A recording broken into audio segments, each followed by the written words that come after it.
here, and I am going to share my screen. I can do that. So what I'm about to show you here is you can find it in two different places. So on the Complex Book Entries tab on Blackboard. So if you haven't been on Blackboard yet, make sure you do that soon. It's at the very top. It's called Complex Book Entry Assignment Sheet, and you can just download it as a docx or PDF. And the same file is under the Assignments tab. Now, I will say if you downloaded it like yesterday or before, I realized I had uploaded an incorrect file. It was an old file from another class. So I have fixed that this morning. So if you did download that file yesterday, please re-download it. That's an incorrect file. I apologize for that if you did that. So it's more like what I was talking about yesterday when I was talking about the syllabus. So this is what it would be. I'll make this a little bit bigger so you can see it. So as I talked about yesterday, Complex Book Entries are going to be 25 points per entry, and there's 8 of them. So altogether, they're 200 points. They allow, like I was talking about yesterday, they allow to practice research skills so you can transfer over the research context. So thinking about annotating, reading something, picking out quotes, why are those quotes important, trying to think about annotation in that way before we get to the actual heavier research with essay number 3.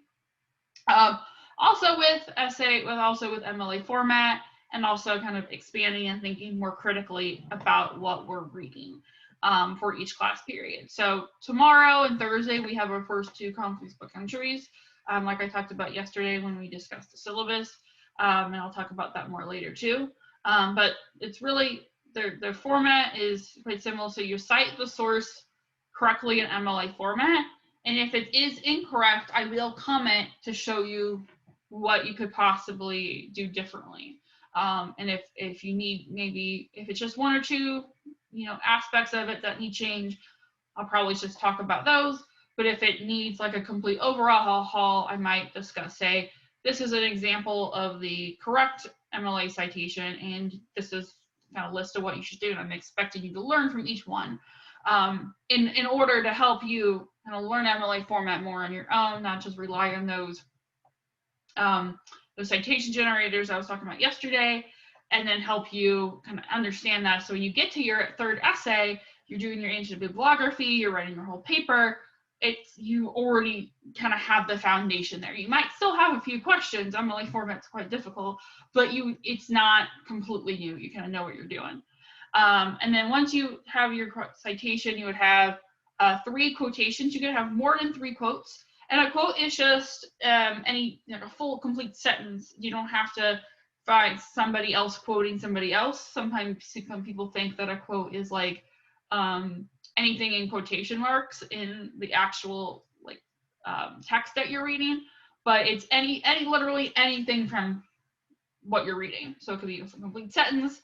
You could have like a few sentences in that quote, but you have to have three things that you're quoting from that source, from that text. And then for each quote you will provide at least a paragraph. Don't just write 1 sentence. And try to eliminate, unnecessary language. Sometimes I've had students have half of their paragraph just be, this quote is important, and a lot of unnecessary information. Just kind of get to the point, because that's also helpful for your formal essays when you want to get rid of that unnecessary information too. And so kind of don't summarize necessarily, but engage with it. And I'm going to show you an example here. So the format of this would be, I'm not going to have this on the formal assignment sheet. The format would be quote number 1, and you don't have to have this paragraph number 1. You don't have to have the quotes and paragraphs. You can, if that helps you, can do it. Quote number 2, paragraph number 2, quote number 3, not number 4, paragraph 4. And then your MLA format works cited citation. And I ideally, put the MLA format works cited citation at the bottom, mostly because that's like where you would see a works cited citation at the bottom of an essay. But if it does come first, I'm not going to care that much. It just makes sure it's there. And any in-text citations too. So like if you're quoting a page number, if there is a page number, provide the last name of the author or authors, and then the page numbers. And I'll talk about that more when I talk about the kind of MLA format more. And then the example of that I have on Blackboard, I believe it's under in-class readings and activities.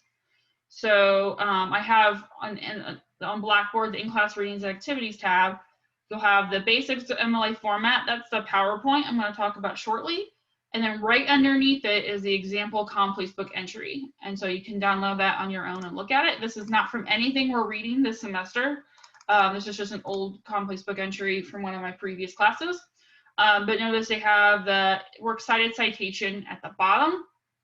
And then they have each quote, you know, with the last names of them, of the authors, and the page number, so you know where they found it at. And so this is an essay. It's called On Unlearning. It's talking about like breaking out of the 5-paragraph essay. Hopefully your teachers talked about that maybe a little bit in English 101, but you want to look at maybe like avoid the kind of like list-like structure, maybe that some people have been taught in high school, kind of breaking out of that. So this essay talks about that. This is for English. At this college I was teaching it was 101, but at Lewis and Clark it'd be like a 131 equivalent. And so the quote that they chose was, the first step involves learning the rules that are at the core of the 5-paragraph essay. Taking the first step seems impossible. So notice it's like about 2 sentences, but still like one full quote. That's kind of what they're focusing on in the paragraph. That's what they zoomed in on there.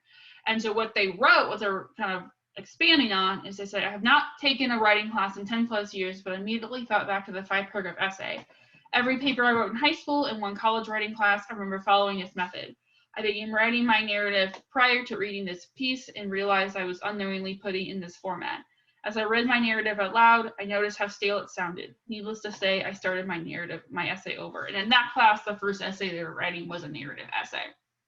Not what you're doing here, but that they're thinking about their own experiences. You don't have to, you can. But maybe if you're reading something and it reminds you of a TV show or a movie or a conversation you had with somebody the other day or one of your other classes, definitely, you know, feel free to make this personal, but you just want to expand on it. So I don't care necessarily what you write about in your paragraph, but I do care that you're going beyond the summary and you're expanding, you're analyzing a little bit more. Does anybody have any questions about ComPlace book entries or anything I just talked about? I just had a quick one for the, I can't think what it was, but it was talking about the adding other content like YouTube, other books, things like that. Would we have to source that as well or no? If you are, so it depends if you're just like, if you're directly quoting from it, yes. So if you're just saying like, if you have a direct quote, or if you're like linking it to something, then yes, you want to cite anything else. But if you're just kind of like, I watch a lot of YouTube, so a lot of my daily conversations, I'll kind of more broadly talk about something. So if you're not plagiarizing, if you're not taking somebody else's words or ideas and thinking about them, then no. But if you're kind of thinking of it more in general, then not if it's like that. But if you're, say you're talking about a movie and you quote a specific character from that movie, then yeah, you would want to cite something. You don't want to plagiarize. Does that make sense? Yeah, thank you. Yeah. So if you if you take somebody else's idea, whether like paraphrase or quote, then yes, cite them. But if you're not doing that, then not necessarily have to. It depends if you're plagiarizing or not. And sometimes that line is kind of weird. So if you ever want to like make sure you're not, then I would say go ahead and cite it anyway. But you know, a lot of times I've been teaching these assignments for a long time. A lot of times it's just thinking. It's just kind of brainstorming an idea and thinking off of that. It might be. Sometimes I have an idea, but I don't even like remember where it came from. I watch a lot of YouTube. Devin's asking in the chat, are all the entries going to be from the Compact Bedford Introduction to Literature? No, not all of them are. So let me share my screen here and I'll again, so Some of them will be, but not all of them. And so what you would go to now if you want to know when they're due, you have two different places to go to. So the first one is the Complex Book Entries tab, and this is where you will submit all of your assignments. Okay, and you'll be able to tell what the reading is for each day. And so it says at the top, Wednesday, June 9th by 9:24 a.m. So remember, all of them are due the minute before class starts, so 9:24 a.m. So this one is for your textbook, and you'll see all the different, you want to read all of these page numbers. It looks like a lot, but most of them are just like a few pages each, so it add up, it's really not that much. It's just kind of introducing you to these terms for your first paper. So you can find, all of your 3 quotes from one section or 3 different quotes from 3 different sections. It just depends. You only need 3. But if you notice for the second one, it's, let me get here. It's due Thursday, June 10th. So this is 2 days from now for Nana Kwame DJ Brenya's Friday Black. And you can see found on Blackboard under the assigned readings tab. So each one's going to say following chapters in this textbook or found on Blackboard under the assigned readings tab. So if it says under the assigned readings tab, then you go to the assigned readings tab, and they're in order of right now when you're going to do that. I don't know if I'm going to have any more, like I haven't decided what poetry we're going to read yet, but you can click on this and that's what you would read. So it's going to be one of the two. The second place you can find those at is the syllabus. So if you go into the syllabus that we talked about yesterday and you download that and you go to the very bottom, which is the schedule, that shows the exact same information. So this is so it says due Complex Book Entry number 1 for these, Thursday Complex Book Entry number 2 for those. And then next Monday is the third one, and so on and so forth. And then you can find each one kind of further. So those are the 2 places you can see them at, is the Complex Book Entries tab on Blackboard and the schedule at the bottom of the syllabus. Let me stop sharing here. Does that make sense? What happened? Oh no. Does what I just talked about, does that make sense where you find them? If anybody was confused about that. Okay, cool. Does anybody else have any other questions?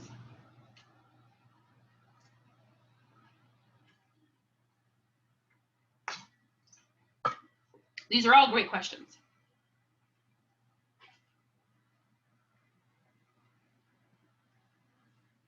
And also with the bottom of the schedule and that syllabus, it's not necessarily only for Complex Book Entries. I would, if you have a printer or if you have access to a printer, maybe at your work or something, I would say print out not necessarily the entire syllabus, but the very minimum, the schedule. What I have this clipboard for another reason, but I have this clipboard and I just have the schedule on here. So every day, I can think, this is what we're doing today, this is what we need to do. But for me, it's going to be planning. For you, it's going to be, okay, what's due? How much time do I have? Because everything, again, is going to be condensed. So, you got 3 Complex Book Entries coming up, but then essay number 1 is going to start. And then we got conferences and we got peer review. So I would say, if you don't want to print it off, maybe have it on your computer every day, have it on your device, look at it at least once a day, say, what's coming up in the next week? What do I need to plan ahead for?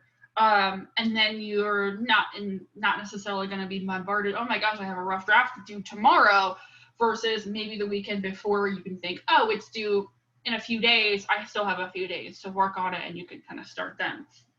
And because everything, I'm not gonna lie, I taught summer classes last summer, and everything went by so fast.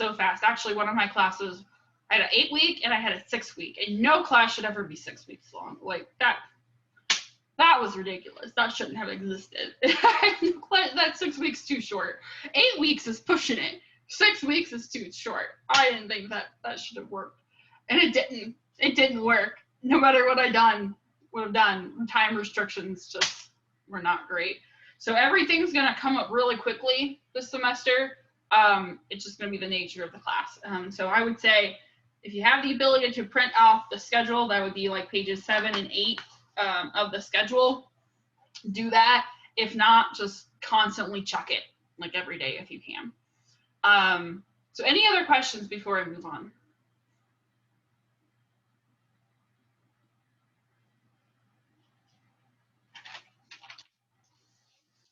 So if anybody has any questions about like textbooks or anything like that, let me know. You know, you can email me. I check the email pretty frequently. Okay, so what I'm gonna do next is talk about MLA format. And yesterday, I asked you all like what your expert level is in MLA format, and most of you said you'd done it a little bit like since high school or maybe some college classes. So most of you had some experience. Is anybody who has never done it before? This is going to be brand new. I think for most of you, it's going to be more of a refresher. But I never want to assume that everybody in the class is familiar with it, because you might not be. So if you, like I showed you earlier, if you go to Blackboard under in-class readings and activities, this is going to be at the very top. You can download it. It's in PDF and PowerPoint. You can download it, kind of, you know, save it. It's going to be here all semester. So once I go over it, you know, you can refer back to this recording. You can refer back to these PowerPoints. This is not an all-inclusive every single piece of information about MLA format.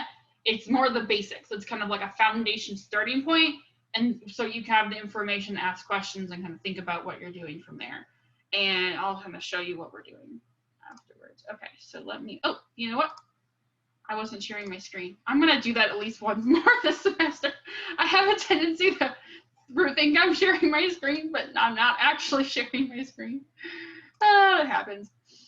And if you have any questions, you know, feel free to interrupt the heck out of me or put something in the chat. I don't care. Just whatever you want to do. I'll stop me. So I am sharing my screen now. That's good. So MLA format, MLA means Modern Language Association. Some of you have maybe used APA. If you have taken any like more science classes like psychology, or any more like health related classes, you may have used APA. They are similar, but they have a lot of differences. I have had many students in the past take like a psychology class and my class at the same time, and so they have to know APA and MLA simultaneously. So a lot of times they'll do, their citations will be like a mixture of APA and MLA, and I'll figure it out really quickly, and they'll just kind of go, oh my gosh, I didn't even realize I was doing it. So if you've done APA before, it is different than MLA. MLA is commonly used in your humanities classes like English or art or something along those lines. We are going to be using MLA this semester. For your papers, all three, or I guess there will be smaller papers, but for your formal essays, we're doing Times New Roman, 12-point font, double space them. That's not necessarily the case for your complex book entries, because you want to copy and paste them to Blackboard. I should say that real quickly. I said this yesterday, but I should remind you of that, because there's one due tomorrow. When you're doing your complex book entries, come on, Blackboard, load. Okay, you'll click on it, first one, and you'll hit create journal. Oh my gosh, this is when my computer doesn't want to. You'll hit create journal entry, and then my computer will load. And what you'll do is you'll either write your entry in it says entry message or text box, whatever you want to call it.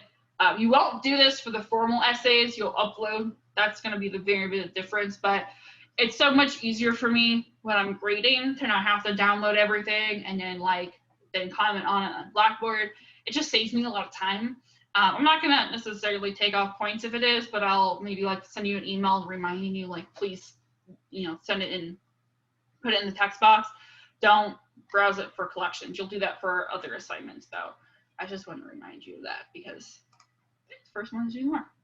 But for formal essays, it should be Times New Roman, 12-point font. Every essay will be double spaced, 1-inch margins.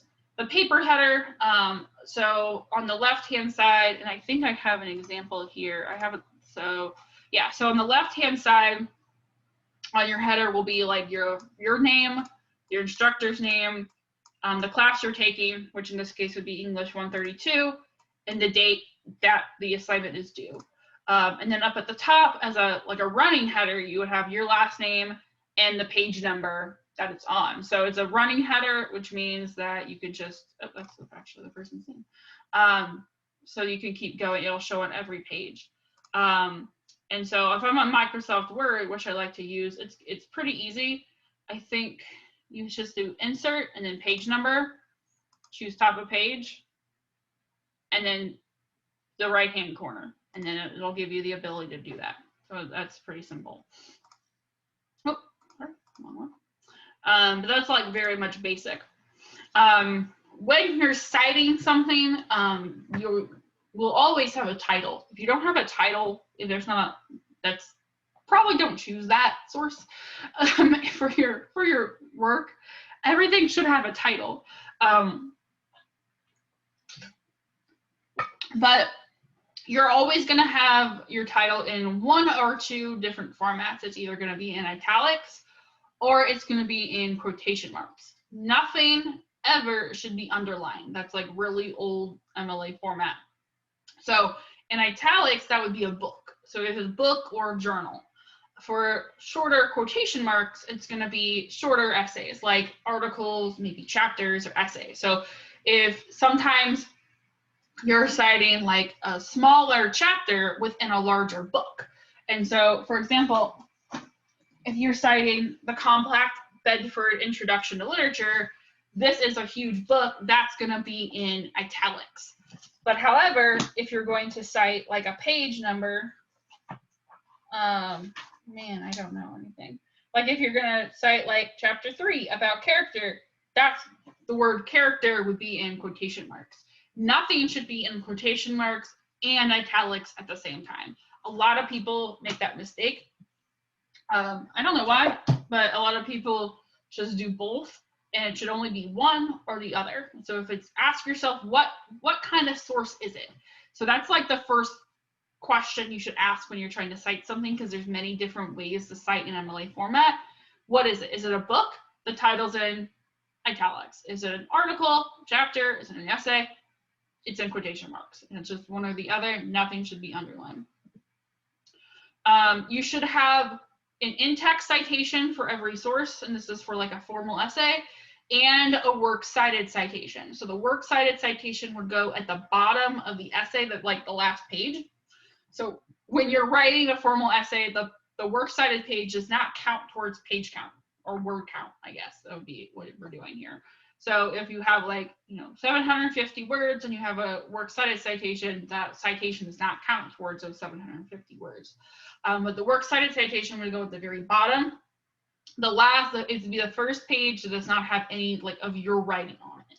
Even if you have one line on page 3, page 4 would have your works cited citation. And the works cited citation would have just all the information. I'm going to talk about that soon. The in-text citation is in the body of the work.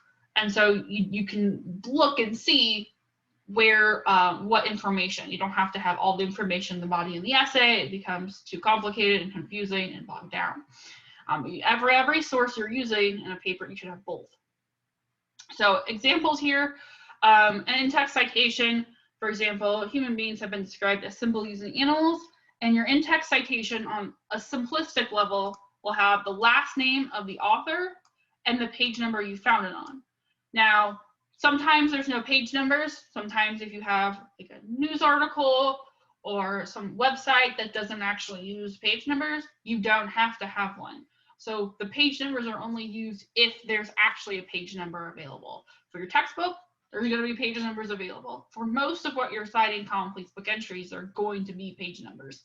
I can't remember if it's all of them, but for most of them. For your formal essays, it just depends on what source it is. And then you never will put the first name of the author in the in-text citation. It will always be the last name.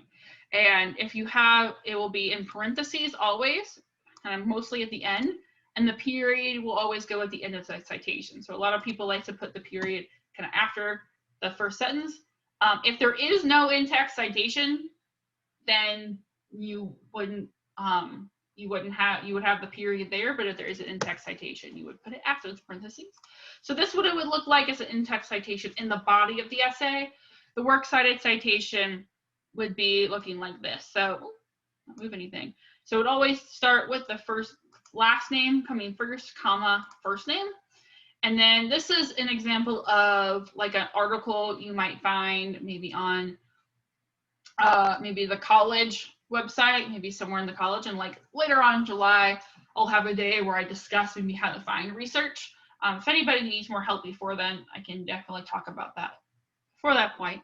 But that article title, quotation marks, the journal is going to be in italics, the volume number, issue number, when it was published, the year, and then the page range. And then EBSCOhost is the database that they found it. So it's just a larger website where a lot of information, a lot of more scholarly articles are. And I think you can find EBSCOhost through Lewis and Clark.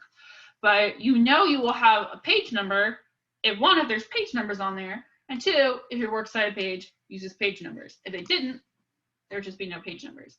At the end, you would have the GUI is if you have like in a database, but most of the time, if you're not using a database, you would have just your URL.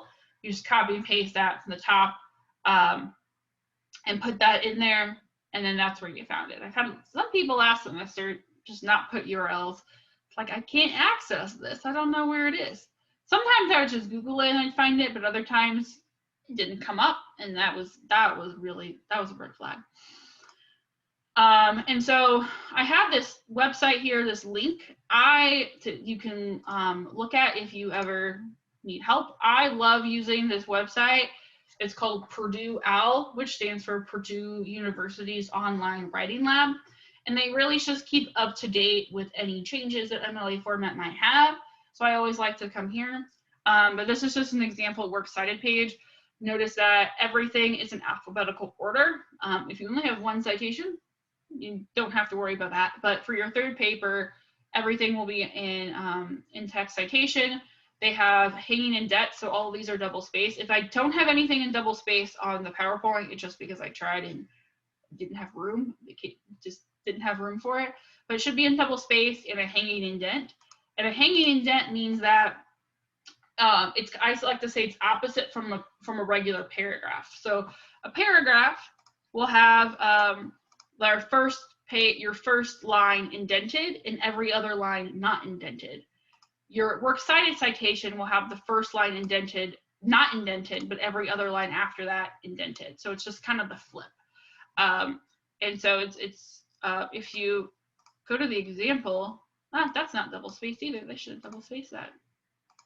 So if you're in Microsoft Word, which I am, Google Docs is very similar. So if you use that, it's pretty similar. But if you're using Microsoft Word, you go up to the top where it says paragraph, and there's this little tab that says special.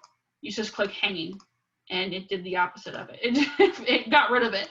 But if it wasn't originally in there, it should have done that for you. So that's how you would do it in hanging indents. The first line is not indented, but every line afterwards would be. And so this is just an example of a works cited citation. If you ever want to see that, you can just copy and paste that URL into your own browser, and you can find that too. So these are some example in-text citations as well. And so there's a few different ways that you can do an in-text citation. The most common one that I discussed earlier is if you have the last name and the page number in the parentheses at the end of the sentence. There is another way you can do it, which is if you mention the author's name in the body of the sentence. If you do that, so it says like Wordsworth stated, if you do that, you don't have to put their name in the in-text citation. So it's only if it's in that sentence. If it was like 5 sentences ago, then yeah, you need to still put that last name in that in-text citation. So it just depends. So if you put their, and then you can also, this is also a good indication that you need to cite, even if you're not quoting. So this sentence, these first two are quoting specific words, but the third one is paraphrasing an idea. So it's putting it in the author's own words. So it's still referencing, it's still discussing Wordsworth's idea, so it still needs a citation. And then these are just a breakdown, the components of a citation. This would be if you were finding like a scholarly source on a database like EBSCOhost, just in case anybody looks at it and has no idea what I was talking about. So Crab is the last name, and then Tim is the first name. And like I said before, this is the This is the title of the article, the journal, volume number, issue number, date of that journal, page range, database, and then URL. And so if you need to come back to that, if you're confused about any way, again, this isn't like a quiz. I'm not going to quiz anybody on MLE format. I'm not going to ask you to memorize all of this. I don't usually memorize all this. It's just an introduction. And so you can definitely return to all this information in the future. I already talked about this. All works cited citations should have a hanging indent. And so that's kind of like the basics of it, but there's a lot of other complicated information. Not all citations will be the same. For example, if there's no author listed, sometimes if there's no author listed, it's not a credible source and you shouldn't use it. However, there are some circumstances, if you have a source with no author, it still might be credible. Sometimes there are larger corporations or organizations or departments, and several different people from that organization or department might come together and write something as one. And so instead of putting 50 or 100 names on that source, they just put the department. So if it's like the Department of Education or something like that, they would definitely use that. So there are circumstances where no known author would be. If there's no author listed and it's still a credible source, you start the works cited citation with what comes next, which would be usually the title, the article title. A lot of people think that they should put like no author or something along those lines, or they should start with the publisher. You start with the title. Okay, so that's what comes next. So if there's no author, it would be the title. And in your in-text citation, you're always going to put what comes first in the works cited page. And that's usually why I like to do the works cited citation before the in-text citation, so I already know what the in-text citation will be. So these are two examples. So this is just, a article title in quotation marks, and this is a book title. This is quotation marks, books are in italics. And so if we were going to do this one, it would be in parentheses, the estate tax debate, page 100 or 102 or whatever page that the quote was found on. If you have more than one author, there's a few different ways to do this. It depends on how many authors there are. So you have 2 or 3 authors. The first author listed is always going to be last name, first name. Now, a lot of people in the past have thought that the first name listed is the first name in alphabetical order, but that's not the case. It's the first name listed.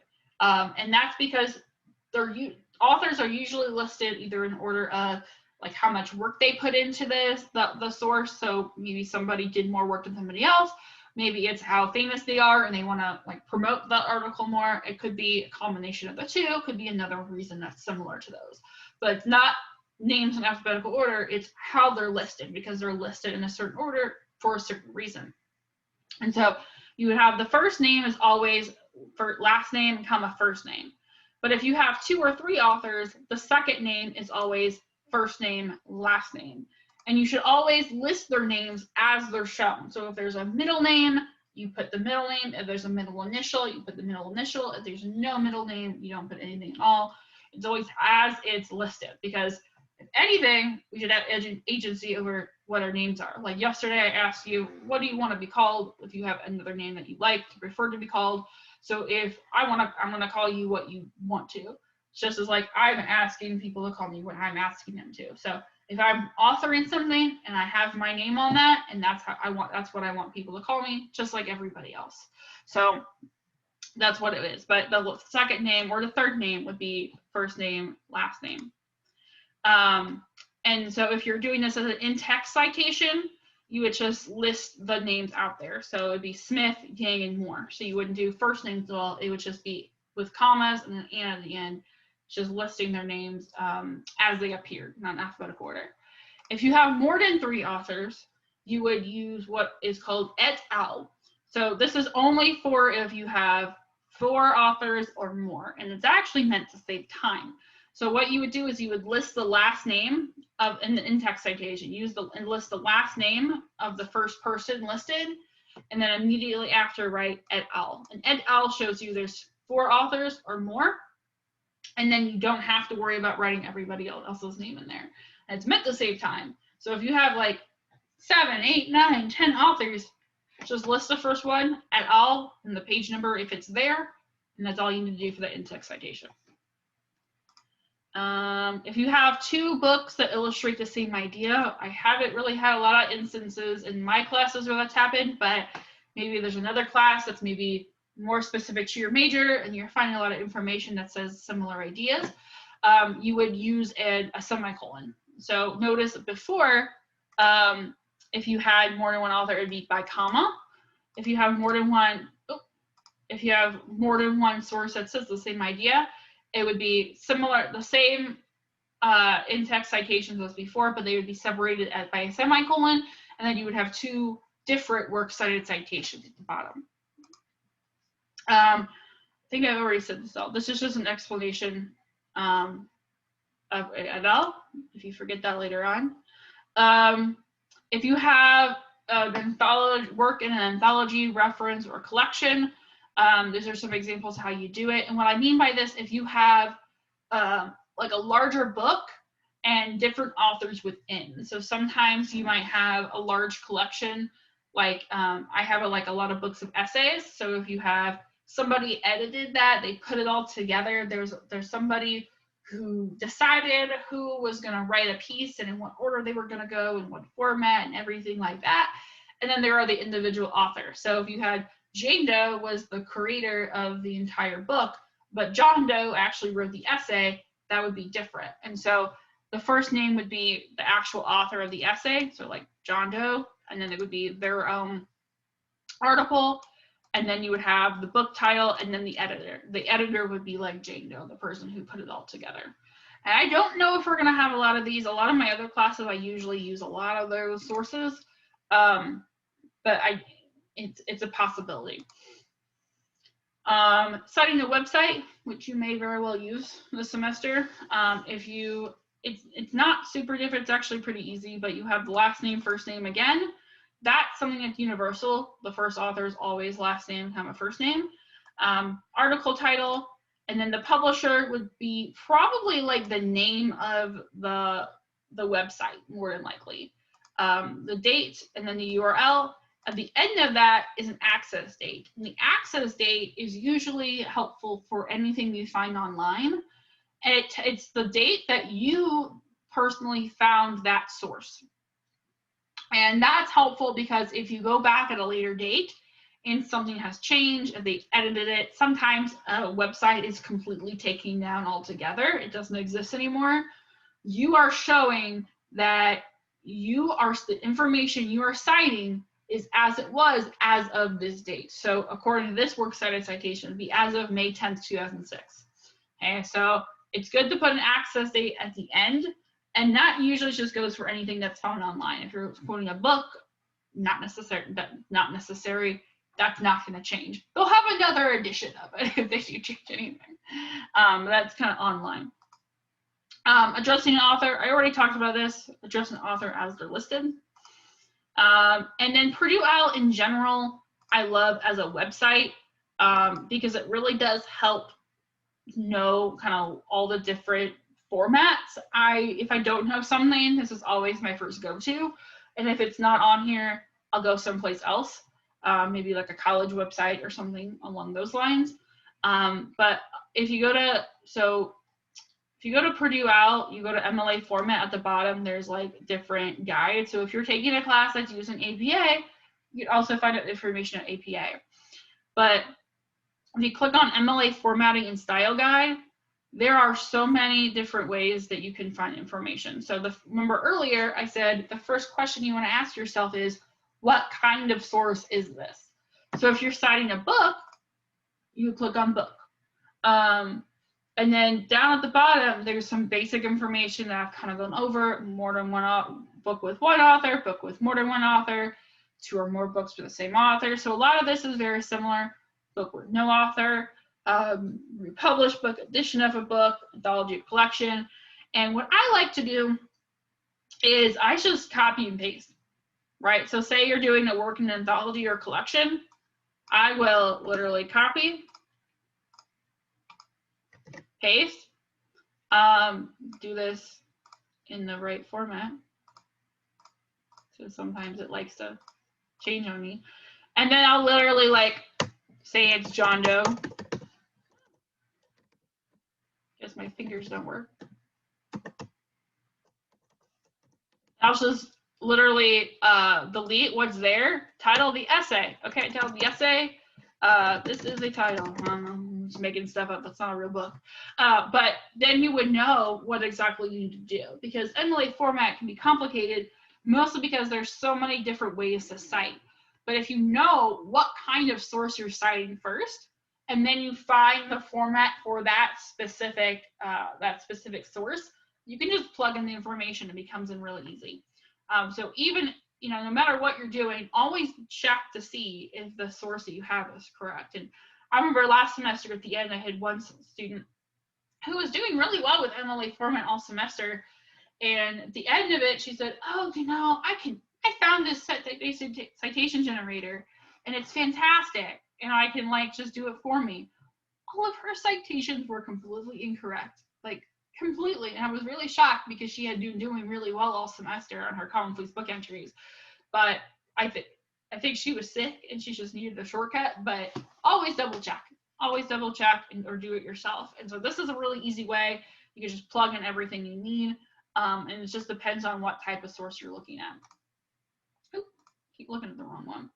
And then just some smaller information that most of you have probably heard of before. If there's no page number or no date, it would be like NP or ND. If there's no publisher, don't use that source. It's not credible. Everything should have at least a title and a publisher at the very minimum.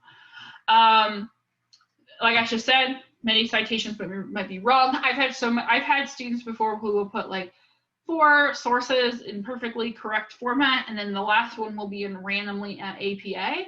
And that tells me they were maybe doing some of them themselves, and maybe they cut quarters with the last one. I already talked about quotations, kind of shorter, but shorter than 4 lines or fewer than 4 lines, you're going to have a lot of what I talked about already, maybe a lot of different sentences, what you've encountered in the past, your kind of typical last name, page number, in text citation, just like this. If you have a quote that's longer than 4 lines, you're going to use a block quote. And I have an example. I have a URL here if you want to go to it in the future. But I want to kind of show you what to do. It's pretty simple. So this isn't necessarily a long quotation, but assuming it was, you would literally hit enter and then tab over. And so hypothetically, say this is a whole long quotation, you would just tab on over, and that would be easier. And the weird aspect of block quotes is that you shouldn't put them in quotation marks. I don't know why, that's just a rule. But then you would still put your citation at the end, whatever that might be, your citation at the end of it. That's for anything that's longer than 4 lines. Now, if you have a lot of block quotes, I'm gonna probably say step back, because if you have, your last paper is 2,500 words, and maybe you have a few block quotes, it's not the end of the world. But if you have a block quote for every page, that's saying that you're not having as much of your own language in the paper. You're over relying on other people. So you can have a few, but don't overdo it. And then if you're omitting a word, so sometimes you might have a really interesting sentence, but there's maybe a chunk of information that's unnecessary for your writing. I see this a lot. So if you have that, you don't want to plagiarize, but if you put these ... then it's called an ellipsis mark. That's showing that you're providing the entire quote, but you're omitting this chunk, and so it's not plagiarism if you put that ... there. If you're adding words, so there's sometimes where maybe you find a quote, but they don't provide as much context. So maybe they talk about something, maybe it was a few paragraphs before, but you need to talk about it in your paper with this quote. If you need to add information to be more specific, you can put it in brackets. And so these brackets right here, they're showing you're adding information to the quote, but that's your way of showing that it's your language and not the author's. And summaries and paraphrases, again, you need to cite no matter what. If you have a summary, it's a condensed version in your own words of an entire work. So maybe if you're summarizing an entire chapter or an entire book or an entire article. Paraphrase is oftentimes a single idea. So maybe you're paraphrasing like a sentence or maybe a few sentences. It's a smaller idea, and you're putting both of them. You put in your own words, but both must be cited. I oftentimes like paraphrasing and summarizing more because it shows that the author clearly understands what the source they're citing is saying. That doesn't mean that somebody can't quote something, but paraphrasing and summarizing forces the author to put it in their own words and shows that they clearly understand. Pay attention to placement of punctuation. So this is why also I like Purdue OWL. Sometimes, if there's he tells you where periods and commas should go and everything. And I don't memorize any of that either. I literally just look at it, which can be helpful. Okay, so that was a lot of information. Let me go back here.